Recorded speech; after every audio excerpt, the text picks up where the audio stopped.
I am not typically one to call a build broken, but this has to be the best build I've tried in Once Human to date.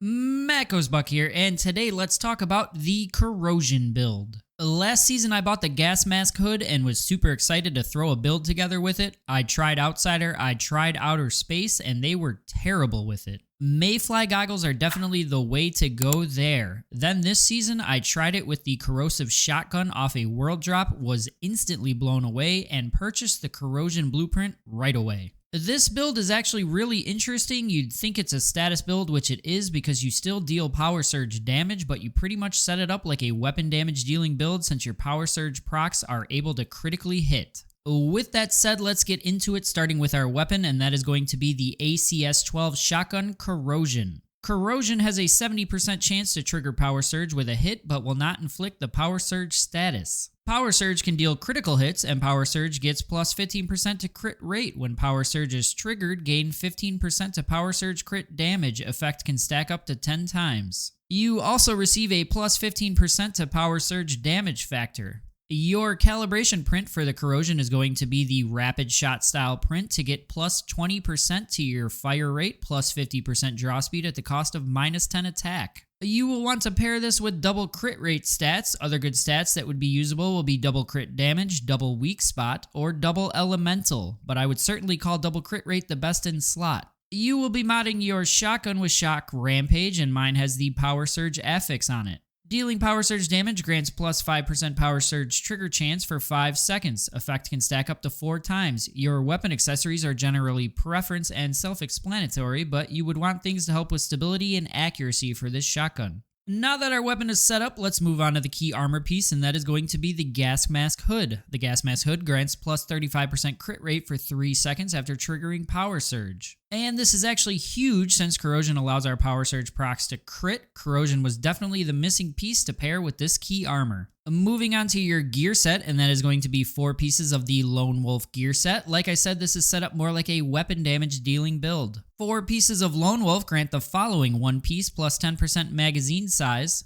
2 pieces plus 5% crit rate, 3 pieces get 1 stack of Lone Shadow with every 2 weapon crit hits. Lone Shadow grants plus 6% crit damage for 30 seconds. The effect can stack up to 8 times. And 4 pieces increase max Lone Shadow stacks to 10 and crit rate plus 8% for 2 seconds after reloading. This leaves us with 1 armor slot left, and we will be using 1 piece of the Bastille gear set to receive plus 10% to weapon damage when your HP is above 70%. Now that all of our gear is set up, it is time to mod it, starting with the helmet, and we will be using Deviation Expert Violent, which will grant you plus 10% fire rate, plus 20% status damage at the cost of minus 25% range. I say Violent so that your first substat will be guaranteed to be crit damage. It's best in slot, but it is not needed. The build still works without the mod being the Violent variant. Modding the mast in that is going to be first Electrocution for enemies without the Power Surge status. Power Surge is ultimate damage plus 30%. Now, if you remember, Corrosion triggers Power Surge procs, but does not inflict the Power Surge status, meaning this mod is perfect for this setup.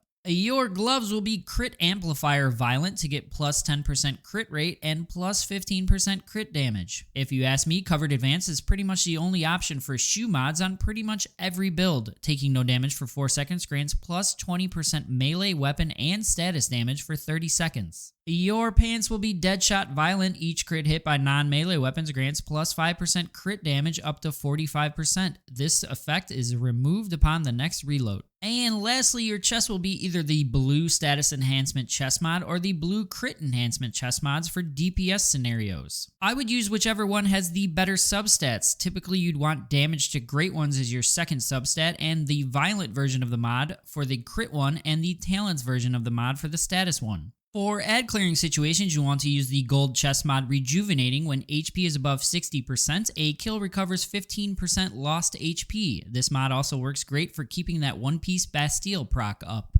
Melee weapons are typically preference. However, if you want to keep up with the synergy for this build, the best in slot is the Long Axe melee weapon. Heavy attacks activate Fortress Warfare once every 10 seconds. For every target hit, heavy attacks grant all weapons plus 8% to crit rate. This DPS rotation is not needed to make this build shine. Half the time I forget to do it anyway. However, it is a nice feature for pumping out extra damage. As always, for your secondary weapon, you will want to use one that inflicts the bullseye status on enemies. My favorites are Bingo. You could also use the purple recurve bow or the wildfire pistol. You will want to mod your secondary weapon with vulnerability amplifier. The bullseye adds 8% to enemy vulnerability. I will put the Cradle mod setup in the description of the video below, as Cradle mods can change with different seasons. Speaking of the description, make sure you hit that link for Advanced GG and use code GetBuck for a discount on your entire order. Speaking of drinks, let's go over a few of the various buffs you can apply to take this build over the top, starting with the Whimsical drink to get a 25% buff to status damage. Food buffs that I usually use are canned lunch meat for the 10% to overall HP, or assorted canned fruit for a 25% buff to weak spot damage. Recently, I've gotten into Whims, and Arrow Leap and Living Armor is by far my favorite. Arrow Leap allows you to melee skate around if you're into speed running.